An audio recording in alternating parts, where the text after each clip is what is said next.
make a few concluding remarks that Oncofertility basically was just an idea 15 years ago. The term was actually coined in 2007 by Dr. Taryn Woodruff, and today it is a distinct field of medicine offering new hope to cancer patients who will survive their disease with the options of preserving their fertility that prior generation lacked.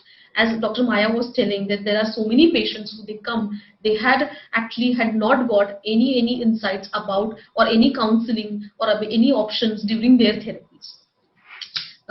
So can I have the next slide, please? So I just want to mention here, like, why did we choose this topic today? So why I have given the name as a urgent unmet need of current era, because there are these three main gaps. They have created this unmet need for preserving the fertility in the cancer patients is the information gap, data gap, and option gap.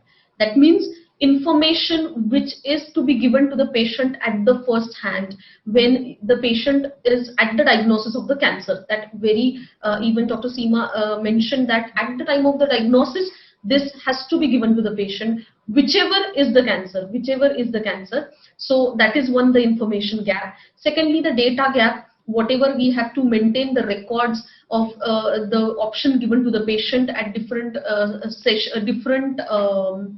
time intervals, as well as by the different teams, as well as the option chosen, and what is the final outcome. So that is also very important to maintain the data. And the option gap. So that means where these options are available. What is the referral pathway? Where to refer? Where to have these centers where these patients will get the actual treatment of the actual options of the fertility preservation, not just the option, but for the long-term storage and the option after the curing cancer treatment about the pregnancy. So whole that circle has to be complete. So that is very important. So definitely now it's the time, really, it's the time to merge. So that's why we had mentioned the name of our panel as now it's the time to merge for the oncology team and the fertility team to come together and set up a new program or new combined team of the oncofertility. So that is very important, and that was the main aim of this workshop,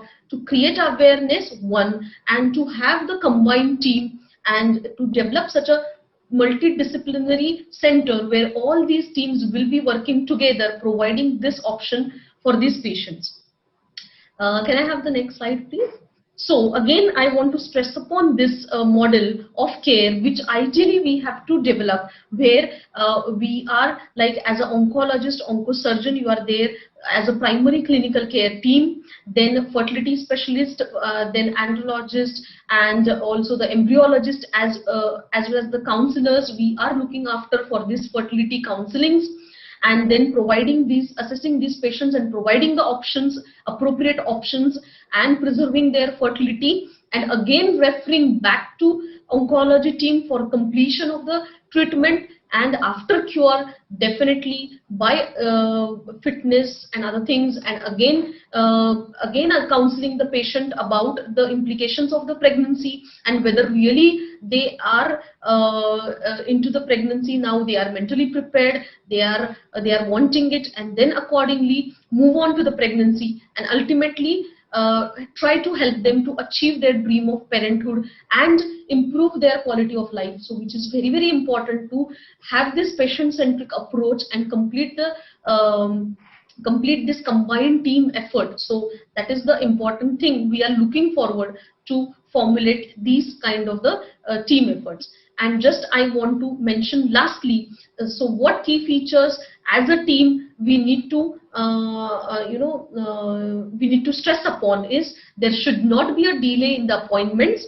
So as we know, the options should be discussed by the oncologist at the first consultation only, at the first diagnosis, whichever is the cancer, not just the female related cancers, any cancers in the reproductive age group for that matter, and there should not be a delay while meeting to the fertility team, and there should be time to time coordination with the fertility and the oncology team, And of course, then for that we have the customized stimulation protocols that we have discussed, random start, low estrogens, which are actually tailor-made to according to the diagnosis of the patient and the treatment plan of the patient. And of course, we have that, like that advanced cryopreservation units, basic to advanced fertility treatment facilities after that.